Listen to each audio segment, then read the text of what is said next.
नमस्कार दोस्तों, आप सभी लोगों का हार्दिक स्वागत, अभिनंदन और आभार। आज हम बात करने जा रहे हैं राहु देव और केतु देव के राशि परिवर्तन के बारे में, जो कि 18 मई 2025 को होने जा रहा है। राहु देव और केतु देव का ये राशि परिवर्तन धनु राशि वालों के लिए किस तरीके के रिजल्ट्स लाएगा, किस तरीके के परिणाम होंगे, क्या क्या प्रभाव होंगे, उसकी बात हम इस वीडियो में करेंगे। हम गुरुदेव के गोचर की भी बात करेंगे, हम शनिदेव के गोचर की भी बात करेंगे, हम इन चारों प्लैनेट्स के गोचर की बात करेंगे, क्योंकि आगे आने वाला समय कैसा है, हमको अगर उसको एनालाइज करना है तो हमको इन चारों प्लैनेट्स को कंसीडर करना बहुत जरूरी है। क्योंकि ये चारों प्लैनेट्स ऐसे हैं, गुरुदेव, शनिदेव, राहुदेव, केतु देव, कि ये एक राशि में इनका जो टाइम पीरियड रहता है, इनकी जो अवधि रहती है वो ज्यादा रहती है, पहली चीज।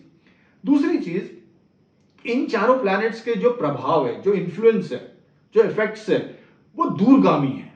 ये लाइफ में मेजर चेंजेस लाते हैं। तो इन चारों प्लैनेट्स को कंसीडर करना बहुत जरूरी है, और इन चारों प्लैनेट्स का कंबाइंड इफेक्ट हमारी राशि के लिए किस तरीके से होने वाला है वो समझना बहुत जरूरी है। तो अगर हम धनु राशि की बात करें तो वर्तमान में राहु देव का गोचर धनु राशि के लिए चतुर्थ भाव से हो रहा है, और अब 18 मई 2025 को राहु देव का गोचर तृतीय भाव से शुरू होगा। राहु देव और केतु देव ऐसे ग्रह हैं जो वक्री अवस्था में गोचर कर रहे हैं। तो वर्तमान में राहु देव चतुर्थ भाव में है, 18 मई से अब वो आपके तृतीय भाव में चले जाएंगे, पुरुषार्थ के स्थान पे चले जाएंगे।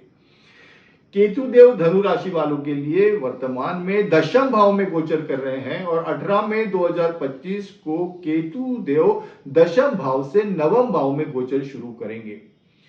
अगर राहु देव और केतु देव के एक्सिस की बात की जाए तो 3rd और 9 का एक्सिस बन रहा है। तृतीय भाव में राहु देव और नवम भाव में केतु देव। ये जो परिवर्तन होने जा रहा है धनु राशि वालों के लिए, ये अत्यंत शुभ परिवर्तन होने जा रहा है धनु राशि वालों के लिए। Excellent transit, very favourable transit, अति शुभ परिवर्तन, very favourable transit, highly empowering transit, highly empowering transit, बहुत पावरफुल ट्रांजिट होने जा रहा है। राहु देव का तृतीय भाव में आना और केतु देव का नवम भाव में आना। राहु देव का तृतीय भाव में आना ये क्या करेगा, कैसे इफेक्ट्स देगा? सबसे पहले तो Rahu Dev in 3rd house will boost your करेज, पुरुषार्थ बढ़ाएंगे, करेज बढ़ाएंगे, रिस्क टेकिंग एबिलिटीज बढ़ाएंगे, कम्युनिकेशन स्किल्स बढ़ाएंगे, सेल्फ कॉन्फिडेंस आएगा आप में, इनिशिएटिव लोगे, एक इनर ड्राइव रहेगी किसी चीज को अचीव करने की, किसी गोल को अचीव करने की, और उसमें एक इंटेंसिटी रहेगी, आप बड़े पैशनेट रहोगे, एक जुनून रहेगा आप में। तो उस हिसाब से राहु देव का तृतीय भाव में आना ये अत्यंत शुभ परिवर्तन है। कोई चीज बड़ा प्राप्त करने की जो ललक है, जो इंटेंसिटी है, वो आएगी, और उस हिसाब से आप एफर्ट्स करोगे, मेहनत करोगे, हार्डवर्क करोगे, किसी चीज से घबराओगे नहीं, एक फियरलेसनेस होगा, और रिस्क भी लोगे, करेज भी रहेगा, पुरुषार्थ भी रहेगा। तो ये बहुत अच्छा गोचर होने जा रहा है धनु राशि वालों के लिए, राहु देव को तृतीय भाव में आना। तृतीय भाव में राहु देव जब भी रहते हैं तो इंसान हारता नहीं है।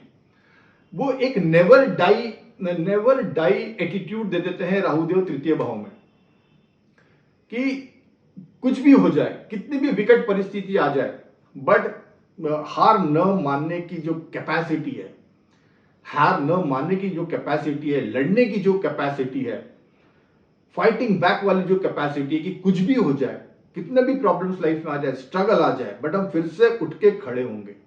तो वो जो एलिमेंट है वो राहु देव 3rd हाउस में देते हैं, और वो धनु राशि वालों के लिए अब जो 18 महीने आगे के आ रहे हैं, वहां जब राहु देव अब वहां पे 18 महीने रहेंगे, तो ये एक बहुत प्लस पॉइंट होने जा रहा है राहु देव के लिए। सो अग्रेशन के हिसाब से, उस जुनून के हिसाब से, करेज के हिसाब से, कम्युनिकेशन के हिसाब से ये बहुत अच्छा पीरियड आ रहा है। सो एक बहुत पॉजिटिव चेंज होने जा रहा है राहु देव का। अब राहु देव अगर तृतीय भाव में अच्छे रिजल्ट देंगे, तो केतु देव जो आ रहे हैं वो नवम भाव में आ रहे हैं। नवम भाव काय का भाव है?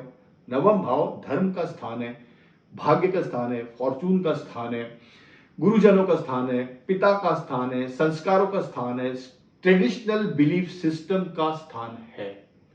केतु का यहां पे आना, केतु एक मोक्षकारी प्लैनेट है, अध्यात्म का प्लैनेट है, और केतु एक पास्ट कर्मास को भी शो करता है। तो पास्ट कर्मास का हमारे भाग्य से डायरेक्टली रिलेशन है। सो ये जो केतु का नवम भाव में आना, भाग्य स्थान में आना, धर्म के स्थान पे आना, ये भी बहुत शुभ है, बहुत ही शुभ है। धर्म स्थान में केतु अच्छे फल देता है। किस तरीके के अच्छे फल देता है? पहली अगर अच्छे फलों की बात करें, अगर केतु अफेक्टेड नहीं है कुंडली में, तो सबसे पहले केतु जब भी 9th हाउस में आएगा, एक बहुत अच्छा आपको विजन देगा, दूरदर्शिता, सबसे पहली चीज। दूसरा, इंट्यूशन पावर भी आपकी स्ट्रांग करेगा, दूरदर्शिता, फोरसाइटेडनेस, आगे की देखने की क्षमता, सिचुएशन का ठीक से आकलन करके कि कौन कौन सी चीजें आगे लाइफ में हो सकती है, उसका आप बहुत करेक्ट आकलन करोगे, बड़ा करेक्ट एनालिसिस करोगे।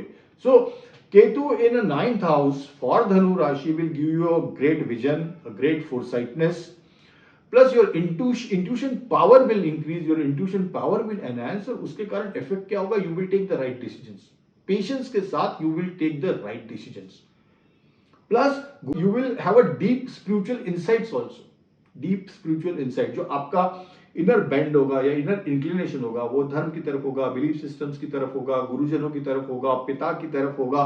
ध्यान करोगे, चिंतन करोगे, आत्मा अवलोकन करोगे, स्वाध्याय करोगे, दान करोगे, डोनेशंस करोगे, चैरिटी करोगे, दूसरों की सेवा करोगे। ये सब पॉजिटिव इफेक्ट्स है Ketu in 9th house. So Rahu Dev in 3rd house, Ketu Dev in 9th house is absolutely a great position. Absolutely a great position. Very empowering. Very empowering. आपको इतना पावरफुल बना देते हैं Rahu Dev in 3rd house and Ketu Dev in 9th house, तो इतना powerful बना देते हैं कि आप कोई भी इश्यूज अगर लाइफ में हैं, चैलेंजेस हैं, तो आप उसको बहुत अच्छे से हैंडल कर सकते हो। So this is the best part. अब all things said and done, it is ultimately Rahu Ketu. तो राहु और केतु का, राहु और केतु है, तो ये एक्चुअली देखा जाए तो ये बहुत अनप्रेडिक्टेबल प्लैनेट्स हैं, डिपेंडिंग अपॉन कि हमारे कुंडली में राहु केतु किस तरीके से प्लेस्ड हैं, पॉजिटिव इन्फ्लुएंस में है, शुभ प्रभाव में है, या नेगेटिव इन्फ्लुएंस में है, ये देखना भी ऑब्वियसली बहुत जरूरी है। But we are talking very general. अगर अब इसका राहु देव अनप्रेडिक्टेबल है, केतु देव भी अनप्रेडिक्टेबल है, तो थोड़े से इसके साथ किन किन चीजों का हमको प्रिकॉशंस रखना चाहिए, वो भी बहुत जरूरी है, वो ध्यान में रखना बहुत जरूरी है, वो ध्यान में रखना बहुत जरूरी है to get the proper results of Rahu Ketu. क्योंकि राहु और केतु इतनी इंटेंस एनर्जी है, इतनी स्ट्रॉन्ग एनर्जी है, इतनी पैशनेट एनर्जी है, और Rahu Ketu generally works on extremes, बीच का कोई रास्ता नहीं है। राहु देव को सब चीजें चाहिए, एग्रेशन है, सब उसको, राहु देव को हर चीज जीवन में पाना है किसी भी कीमत पे, और केतु देव को इन सब किसी मटेरियलिस्टिक लाइफ में कोई भी चीजें में केतु देव को इंटरेस्ट नहीं है। तो अब प्रिकॉशंस कहां रखनी है वो ध्यान से अपन डिस्कस कर लेते हैं। राहु देव तृतीय भाव में जिस तरीके के पॉजिटिव रिजल्ट्स मैंने बताया है वो सब होंगे, विच आर ऑल सेट।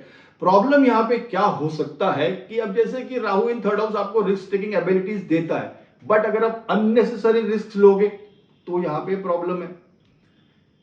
अपनी एबिलिटीज को ओवर एस्टिमेट करोगे कि जो आप एबिलिटीज है किसी इंडिविजुअल में, देखो मेरे में क्या पॉजिटिव है और क्या नेगेटिव है, या किसी भी इंडिविजुअल के लिए self analysis, self assessment plays a very important role.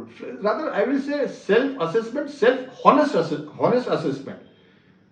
assessment कि मैं मेरे भी कैपेबिलिटीज क्या है, मेरे में क्या वीकनेस है, क्या पॉजिटिव्स है, और हर इंसान में पॉजिटिव नेगेटिव्स रहते हैं। सो देयर इज नो, ऐसा कोई रीजन नहीं है कि अगर नेगेटिव है तो कोई प्रॉब्लम है, होता है, मतलब कुछ चीज पॉजिटिव है तो कुछ चीज नेगेटिव है, we are all born like that. So what I am trying to tell you is कि Rahu in 3rd house is creating a great energy there, but उस एनर्जी को टैकल करना पड़ेगा। टैकल कैसे करना पड़ेगा? रिस्क लेकिंग की जैसे मैं बात कर रहा हूं, तो अननेसेसरी रिस्क मत लीजिए, अपने एबिलिटीज को असेस ठीक से कर लीजिए, ओवर असेसमेंट मत कीजिए, या ग्राउंडेड रह के असेसमेंट कीजिए कि कर लेंगे, हो जाएगा, कर ही लूंगा। ओवर कॉन्फिडेंस मोड में मत आइए। करेज होना अच्छी बात है, अग्रेशन होना अच्छी बात है, बट यही करेज, यही अग्रेशन, यही self confidence, if this aggression, self confidence is taking you to getting into a ego battles, फिर वो प्रॉब्लमेटिक है। अब हम एग्रेशन में आ गए, करेज भी है, रिस्क भी ले रहे हैं, और फिर उसमें हमारे में वो अहंकार आ गया कि मैं हूं, सब कुछ कर सकता हूं, पावर हूं, I am the power, I am the authority. So there, see, these things will not work. these things will not work. Then we are not using that, we are not utilizing the Rahu's energy properly. We will land into problem. फिर problem आना तय है, and no remedy will work. These behavioral traits you need to inculcate. That is of prime importance. So इन चीजों का ध्यान रखिए, otherwise Rahu in third house will give you great result. So this is Rahu. कहां precaution रखना है. अब अगर केतु देव 9th house में है तो मैंने अच्छे रिजल्ट्स बताए आपको. केतु देव अगर नेगेटिव इन्फ्लुएंस में है तो वहां पे वो क्या किन चीजों का ध्यान रखना है वो हम समझ लेते हैं. Ketu in 9th house, results तो गुड, अच्छे पॉजिटिव रिजल्ट्स तो मैंने डिस्कस कर लिए. ध्यान किस चीज का रखना है. देखो Ketu Dev is a planet which is a planet of detachment. Ketu जब डिटैचमेंट के प्लैनेट है, 9वें भाव में आएंगे तो हो सकता है कि ये आपको आइसोलेशन की टेंडेंसी दे, डिटैचमेंट की tendency they. This is a strong possibility.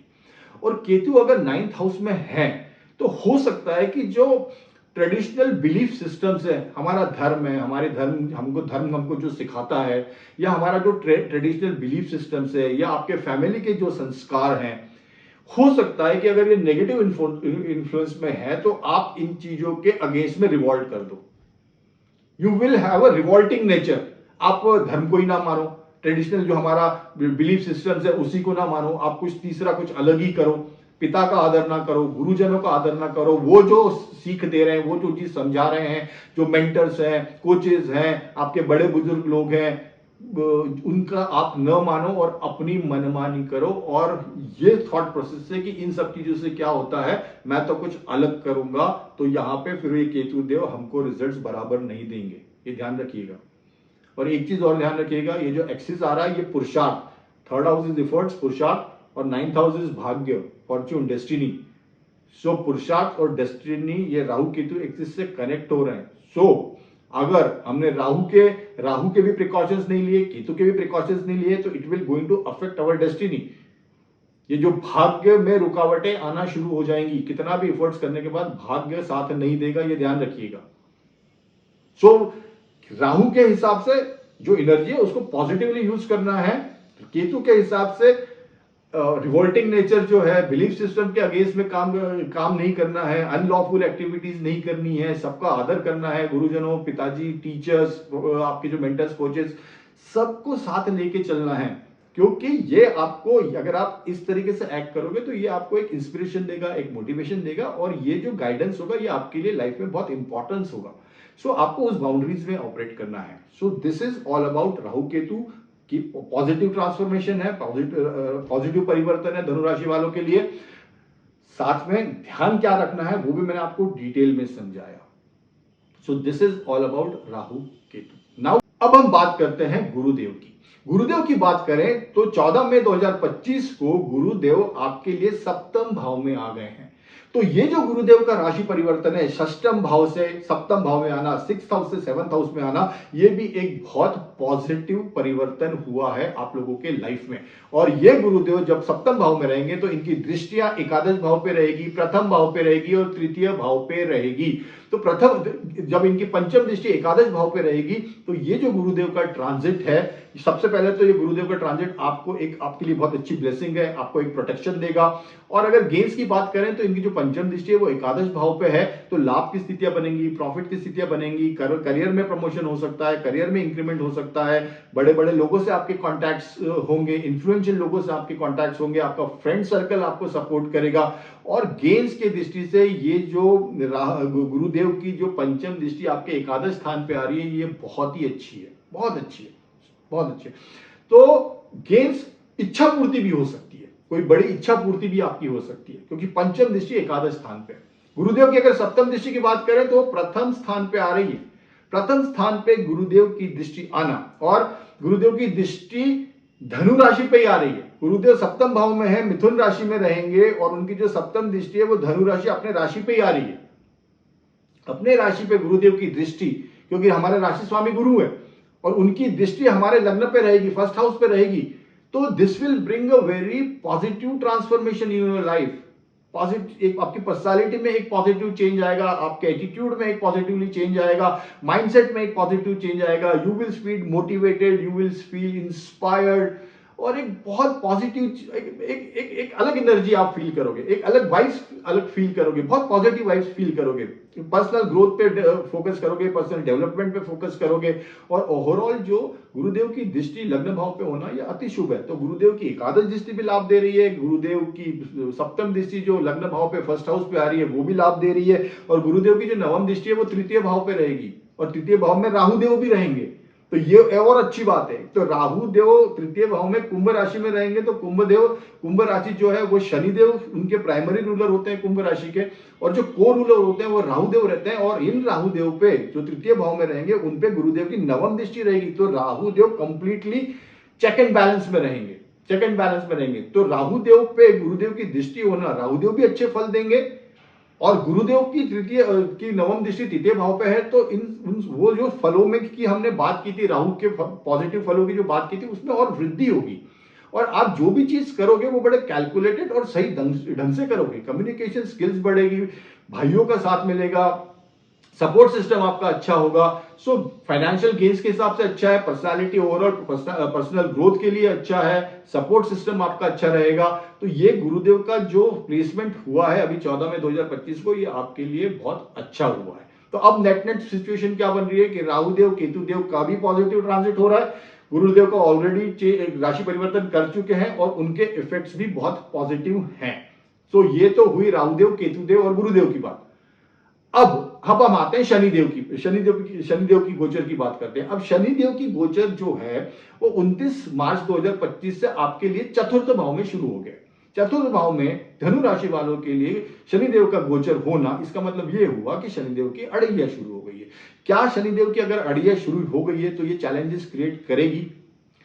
Challenges थोड़े से यहाँ पे क्रिएट हो सकते हैं। क्यों हो सकते हैं? क्योंकि जो शनिदेव जब चतुर्थ भाव में रहेंगे तो उनकी दृष्टियां कहां पे आ रही है, ये बहुत इंपॉर्टेंट है। पहली चीज तो चतुर्थ भाव में रहेंगे, चतुर्थ भाव हमारा घर होता है, हमारे घर की सुख शांति होती है, तो वहां पे थोड़े से चैलेंजेस हो सकते हैं घर को लेके। कुछ इमोशनल हैवीनेस लगेगा, या घर में ओवर बर्डन या ओवर रिस्पॉन्सिबिलिटी के कारण आपको थोड़ा हैवी लगेगा, इमोशनल टर्बुलेंस लगेगा, घर में थोड़ा स्ट्रेस हो सकता है, रियल एस्टेट मैटर में भी थोड़ा डिले हो सकता है, डिपेंडिंग कि आपकी पर्टिकुलर इंडिविजुअल चार्ट में शनिदेव किस तरीके से प्लेस्ड है।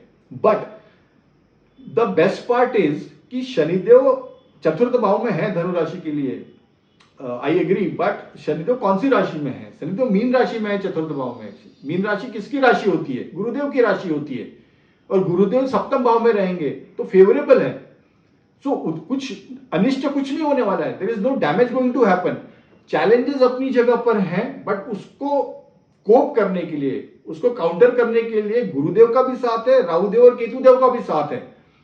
तो शनिदेव आपको बहुत ज्यादा प्रॉब्लम्स नहीं देंगे, एक तो गुरुदेव की राशि में, और जो खास करके 2025 की बात की जाए, और शनिदेव जिन नक्षत्रों में रहेंगे वो भी अच्छे नक्षत्र हैं, शनिदेव का ही नक्षत्र है और गुरुदेव के ही नक्षत्र है, तो वहां नक्षत्रों के हिसाब से भी शनिदेव का ट्रांजिट पॉजिटिव है। हाँ, ओनली थिंग इज चतुर्थ भाव में रहेंगे तो घर के क्षेत्र में कहीं ना कहीं थोड़ा से प्रॉब्लम्स होंगे, mental stress, emotional disbalance, property को लेके कोई कन्फ्लिक्ट वो हो सकता है। सो अब शनिदेव की दृष्टि की बात करें तो वो तृतीय दृष्टि उनकी षष्टम भाव पे रहेगी, तो हेल्थ का ध्यान रखिएगा, क्लियर कट इंडिकेशन है। दूसरा, शनिदेव की सप्तम दृष्टि दशम भाव पे रहेगी, 10th हाउस पे रहेगी, तो करियर में स्लो एंड स्टडी ग्रोथ होगी। डोंट एक्सपेक्ट कि बहुत ज्यादा फास्ट कुछ हो, थोड़ा सा टाइम लगेगा, थोड़ा सा धीरे धीरे होगा, बट स्लो एंड स्टडी होगा। अब यहां पे मैं ये क्यों बार बार बोल रहा हूं कि राहुदेव थर्ड हाउस में है तो वो तो बहुत ज्यादा एग्रेशन दे रहे हैं, बट शनिदेव दशम भाव को देखेंगे तो करियर में ग्रोथ कम होगी, तो हो सकता है कि उसके कारण इरिटेशन हो, उसके कारण गुस्सा बढ़े, क्योंकि हम जिस स्पीड से चीजें चाह रहे हो ना, उस स्पीड में ब्रेक लगेगा करियर में। I am talking about career and profession. Shanidev की सप्तम दृष्टि दशम पर है, तो उसके कारण ऐसा नहीं हो कि हम ओवर एग्रेसिव मोड में आ जाए और कुछ चीजें प्रॉब्लमेटिक हो जाए, गलत कम्युनिकेट कर दें, गुस्से में कम्युनिकेट कर दें, तो उन चीजों का आपको ध्यान रखना है। शनिदेव की जो दशम दृष्टि है वो आपके लग्न भाव पे आएगी, फर्स्ट हाउस पे आएगी। गुरुदेव की अभी दृष्टि है तो अभी इतना चैलेंज नहीं है, बट जो 2.5 साल शनिदेव की अगर बात करूं गोचर की, तो 2.5 साल अब जो दशम दृष्टि है वो अपने लग्न भाव पे रहेगी। तो आपको एक प्रोक्रेस्टिनेशन का जो अगर एटीट्यूड है तो वो चेंज करना है, लेथार्जी का अगर एटीट्यूड है तो वो चेंज करना है, और चीजों को टालना नहीं है। You have to be in action because Rahu Dev is supporting you. तो इस ट्रांजिट का आपको पूरा यूटिलाइजेशन करना है। शनिदेव का थोड़ा सा घर में चैलेंजेस हो सकते हैं, उसको आपको पेशेंटली हैंडल करना पड़ेगा, सबको साथ लेके चलना पड़ेगा because Shanidev, because fourth house is a tender house, soft house, emotion का हाउस है, घर का हाउस है, कुटुंब का स्थान है, तो घर वालों को साथ में लेके चलना पड़ेगा। और वहां पे रॉ एटीट्यूड काम नहीं करता है, मतलब एटीट्यूड में ड्राइनेस काम नहीं करती। See this is the house of emotions. तो सबको साथ लेके, सबको सुन के, सबका फीडबैक लेके फिर आप आगे बढ़ोगे और हेस्टी डिसीजंस नहीं लोगे, पेशेंस के साथ घर वालों से बिहेव करोगे, तो ये पीरियड, ये जो शनिदेव का चतुर्थ भाव में गोचर है, ये भी कुछ आपको डैमेज नहीं करेगा। For example I can foresee कि शनिदेव इन फोर्थ हाउस हो सकता है कि प्रॉपर्टी में डिले हो, प्रॉपर्टी में, फैमिली में कंफ्लिक्ट हो, उसके कारण स्ट्रेस हो, एक डिसीजन, एक कॉमन डिसीजन पे अराइव हम ना हो पाए, उसके कारण फैमिली मेंबर्स में डिफरेंस ऑफ ओपिनियन हो। So this issues will be there, will be there, can be there, but how to handle these issues? Patience is the only remedy. Patience is the only remedy। और सबको सब मतलब every member of the family is free to give feedbacks। तो सबका सुन के और फिर आप अगर डिसाइड करोगे पेशेंटली सबको साथ लेके, तो ये शनिदेव का जो चतुर्थ भाव में गोचर है ये भी अच्छा रहेगा। हेल्थ, करियर और जो दशम दृष्टि शनिदेव की लग्न भाव पे आ रही है, उसके कारण प्रोक्रेस्टिनेशन और लेथार्जिक एटीट्यूड से बचना है। You have to be in action, otherwise धनु राशि वालों के लिए the best time ahead because Gurudev का ट्रांजिट फेवरेबल है, राहु देव का एक बहुत एम्पावरिंग ट्रांजिशन हो रहा है, केतु देव का एक बहुत एम्पावरिंग ट्रांजिशन हो रहा है। सो गुरुदेव फेवरेबल है, राहु देव फेवरेबल है, केतु देव फेवरेबल है, शनिदेव का मैंने आपको ठीक से डिस्क्राइब किया। अगर आप पेशेंटली ऑपरेट करोगे घर पे भी और करियर में भी, प्रोफेशन में भी, तो ये शनिदेव का जो ट्रांजिट है ये भी अच्छा होगा। और हेल्थ का पूरी तरीके से ध्यान रखिए, otherwise this is going to be a great time for धनु राशि। So this is all about धनु राशि। चारों प्लैनेट्स को कंसीडर करके क्या कॉमन, क्या कंबाइंड रिजल्ट्स रहेंगे धनु राशि वालों के लिए आने वाले टाइम में। दिस इज ऑल अबाउट धनु राशि। Thank you so much, wish you all the best, bye and take care.